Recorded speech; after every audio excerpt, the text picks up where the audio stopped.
Hello friends, welcome to my YouTube channel toward school. तो आज का जो हमारा टॉपिक है साइकोलॉजी का, वो है हिस्ट्री ऑफ एजुकेशन साइकोलॉजी। शिक्षा मनोविज्ञान का इतिहास प्राचीन दर्शन शास्त्र से लेकर आधुनिक मनोविज्ञान तक हम इसकी चर्चा करेंगे। सो देख लेते हैं। शिक्षा मनोविज्ञान को हम दो भागों में बांटकर पढ़ते हैं। एक तो पहला जो भाग है वो है 1870 तक दर्शन शास्त्र की एक शाखा के रूप में, जो अलग अलग जो फिलोसफर्स थे उन्होंने अपने विचार शिक्षा में साइकोलॉजी फैक्ट्स को शिक्षा में डाला है, उनको हम इसमें पढ़ते हैं। उसके बाद 1870 के बाद जो मनोविज्ञान एक अलग शाखा के रूप एक अलग विषय के रूप में जो हमारे सामने आया था, फिर उसके बाद हम उन साइकोलॉजिस्ट के विचार जो थे, उन्होंने जो जो योगदान दिया है शिक्षा के क्षेत्र में साइकोलॉजी के थ्रू, उसको हम पढ़ते हैं। सो चलते हैं आगे। सबसे पहले ग्रीक जो दार्शनिक थे, उन्होंने अपने विचार जो है दर्शन शास्त्र में जो फैक्ट्स और जो नियम थे उनको शिक्षा में डाला था। सबसे पहले डेमोक्रिटस जो दार्शनिक थे, उन्होंने बच्चों की घरेलू शिक्षा पर बहुत ज़्यादा बल दिया था। उन्होंने कहा था कि घर में ही रहकर बच्चों को शिक्षा दी जानी चाहिए, क्योंकि हर बच्चे की पहुंच शिक्षा के जो विभिन्न स्कूल्स होते थे या विद्यालय होते थे, या फिर कह लो कि उस समय जो होते थे गुरुकुल वगैरह होते थे, उन तक पहुंच नहीं थी। तो उन्होंने घरेलू शिक्षा पर ही बच्चों को बल दिया था। उसके बाद प्लेटो व अरस्तु जो थे 4th सेंचुरी में, उन्होंने मनोविज्ञान के नियमों और सिद्धांतों पर बहुत ज़्यादा बल दिया था कि उन्हें शिक्षा में डालना चाहिए। अरस्तु ने चरित्र निर्माण के लिए पर शिक्षा की विभिन्न विधियों का उन्होंने निर्माण किया था। उन्होंने कहा था कि इन सब चीज़ों से जो जैसे चरित्र निर्माण से और विधियों से हम शिक्षा को और ज़्यादा प्रभावशाली बना सकते हैं, और वो अलग अलग व्यक्तियों के महत्व की हो सकती है, क्योंकि अलग अलग इंसानों का अलग अलग एक इंडिविजुअल डिफरेंसेस जो है उसका उन्होंने समर्थन किया था कि अलग अलग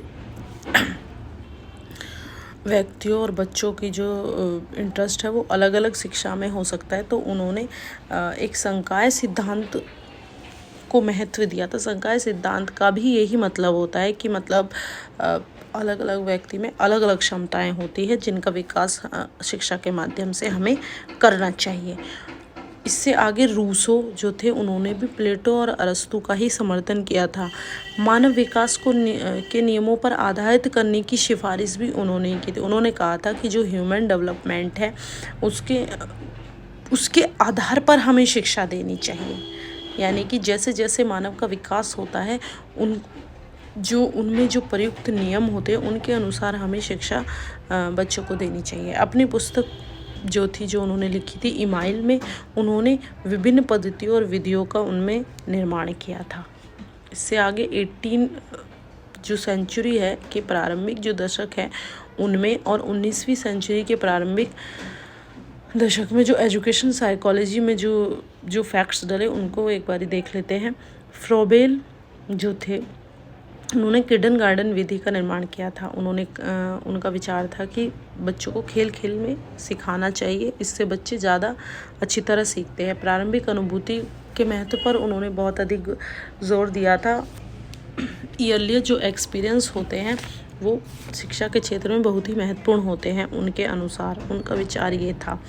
इससे आगे जॉन हार्बर्ट जो थे, शिक्षा में अभिरुचि और आत्मबोध के महत्व पर जोर देते थे। उनका विचार था कि प्रत्येक मनुष्य इंटरेस्ट के अनुसार किसी भी नॉलेज या किसी भी फैक्ट्स को अपने उस पर फोकस करता है अपने इंटरेस्ट के अनुसार। सो उनकी शिक्षा भी उसी अनुसार होनी चाहिए, इंटरेस्ट के अनुसार ही होनी चाहिए। जिस विषय में उन्हें जो विषय उन्हें अच्छा लगता है, जिसमें उन्हें इंटरेस्ट है और जिससे उनकी आत्मसंतुष्टि होती है, आत्मबोध होता है, उसी के अनुसार बच्चों को शिक्षा दी जानी चाहिए। 19वीं शताब्दी जो है के आरंभ में जो पेस्टोलॉजी थे, उन्होंने शिक्षकों के लिए प्रशिक्षण पर बहुत जोर दिया था। उन्होंने कहा था कि शिक्षा प्रदान करने से पहले जो हमारे शिक्षक हैं उनको प्रशिक्षित करना चाहिए, उनको अलग अलग प्रशिक्षण केंद्र होने चाहिए जिसमें प्रशिक्षित करके उसके बाद बच्चों को शिक्षा देनी चाहिए।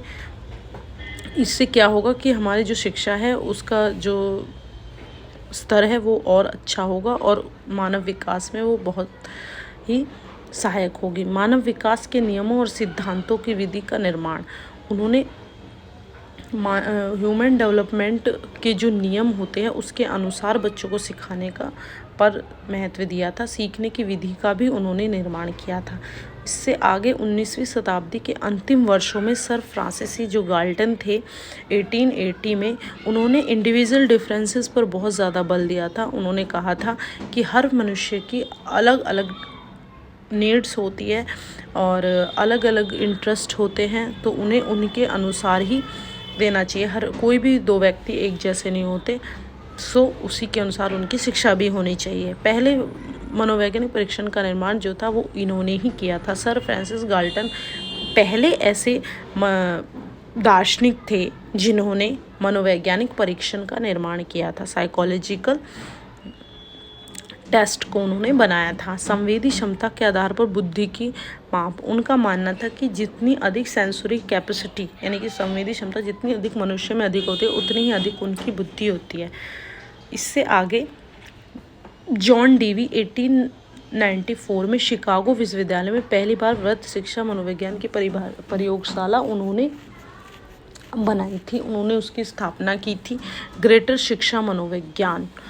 उसके बाद कोलंबिया विश्वविद्यालय में जाकर उन्होंने नए नए कार्य किए थे और नए नए शोध किए थे साइकोलॉजी फैक्ट्स पर और उनको शिक्षा में डालने पर।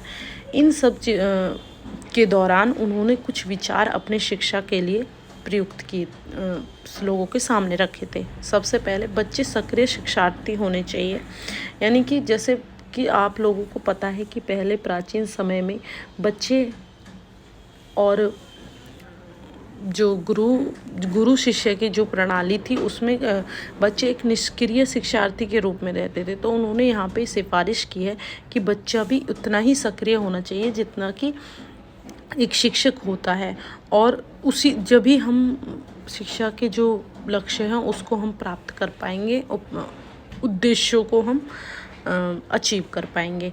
दूसरा उन्होंने बताया था कि बच्चों को समायोजन को सिखाना चाहिए कि एडजस्टमेंट कैसे होता है, कैसे करना है, क्या है, कैसे हम एडजस्टमेंट कर सकते हैं विभिन्न परिस्थितियों में, उसका भी ज्ञान बच्चों को देना चाहिए। इससे आगे सभी बच्चों तक शिक्षा की पहुंच होनी चाहिए। जैसा कि आपको पता है कि पहले केवल उच्च वर्ग के ही शिक्षा बच्चे प्राप्त कर पाते थे, वयस्क या बच्चे उच्च वर्ग के लोग ही प्राप्त कर पाते थे। तो उनका मत था, उन्होंने ये कहा था कि शिक्षा ऐसी होनी चाहिए जिसकी पहुंच सब बच्चों तक हो। बच्चा एक विचारक के रूप में, शिक्षा लेने के बाद बच्चा एक विचारक के रूप में सामने आना चाहिए। उसके अपने एक विचार, अपने थॉट्स होने चाहिए जिसको वो हर परिस्थितियों में रखे, और एक चिंतक के रूप में और एक थिंकर भी होना चाहिए ताकि सम्मुख जो उसके सामने जो परिस्थिति है उसमें वो सही गलत का फ़र्क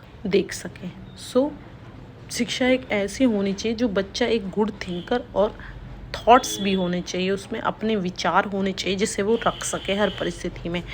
उससे आगे विलियम जेम्स जो थे 1899 में व्याख्यानों की श्रृंखला प्रकाशित की थी उन्होंने, जिसका शीर्षक था टॉक्स टू चिल्ड्रन। यह भी शिक्षा के क्षेत्र में ही थी, और चूंकि वे साइकोलॉजिस्ट थे तो ये शिक्षा साइकोलॉजिस्ट के ही अंतर्गत आती है। इसके अनुसार कक्षा में बच्चों के सामने रखे गए पाठ का जो स्तर होना चाहिए वो ज्ञान के स्तर से ऊंचा होना चाहिए उनके, यानी कि जितना प्रेजेंट नॉलेज जो उनके पास है उससे और ऊंचे स्तर, ऊंचे लेवल का उनको शिक्षा देनी चाहिए। इन्होंने शिक्षण अधिगम प्रक्रिया में ऑब्जर्वेशन पर भी जोर दिया। उन्होंने कहा कि बच्चों को खुद एक प्रेक्षणकर्ता के रूप में शिक्षक को रखना चाहिए ताकि बच्चा खुद हर एक परिस्थितियों को अपनी आँखों से ऑब्जर्व कर सके, देख सके।